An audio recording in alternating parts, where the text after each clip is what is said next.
Hi there, my name is Matt. I live in Middle Tennessee, and I have voted Republican really as long as I've been eligible, starting in 1996.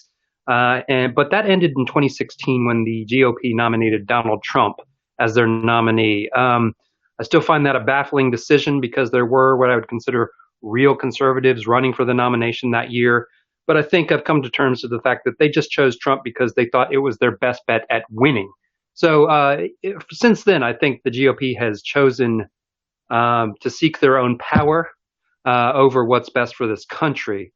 I think it's truly the textbook definition of sycophantic behavior. So, no, I did not vote for Trump in 2016.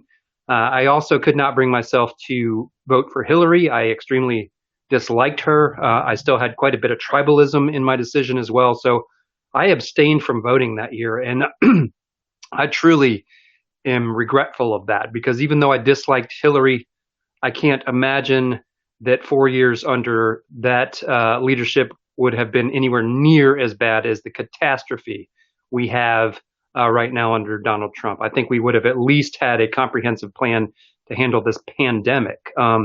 And yeah, I apologize for not exercising my right to vote that year. I think I've done us all a disservice in not doing so.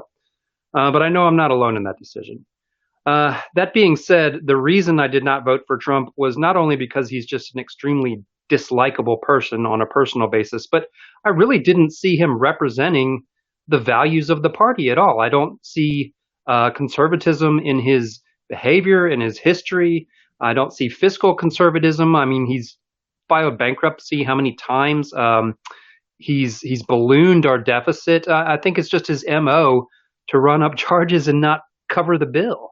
Beyond fiscal conservatism, he doesn't represent family values, the affairs, the porn stars. I mean, it's ridiculous to say the things that we can say about Donald Trump as facts about a president. I mean, who looks at that kind of behavior and aspires to that? I mean, and if you do, you probably want to check your own moral compass because it's off.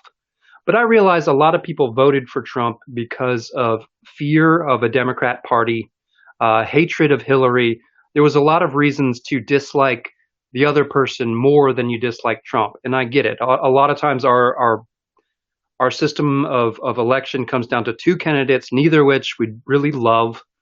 So we choose the lesser of two evils. But I can't imagine anyone who would be more evil, frankly, than Donald Trump. I think since he's been in office, he's only shown us time and time again that his only interest is in benefiting himself, his friends, and his family.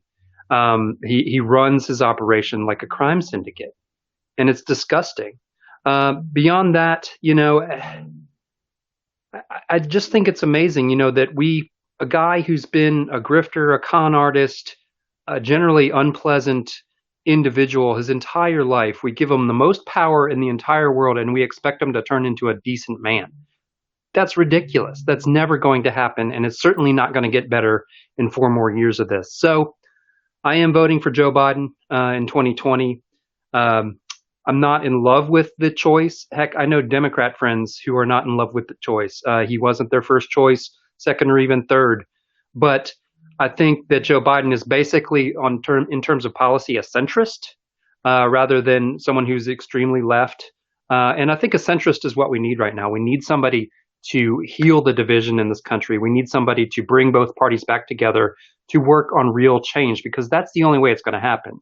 This my way or the highway, me versus you, high school football team mentality is not going to get us anywhere. That's not how government works. That's not how change is enabled. It's not how we do better as a country. So, yeah, I'm going to vote for Biden. If you're a Republican and you're struggling with voting for a Democrat, consider the fact that Trump is not really a real Republican. He never was. He doesn't embody the values of the party.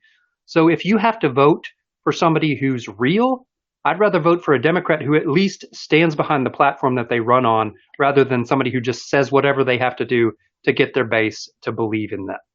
So I'm with you. I understand it's hard to do, but do what's right for the country.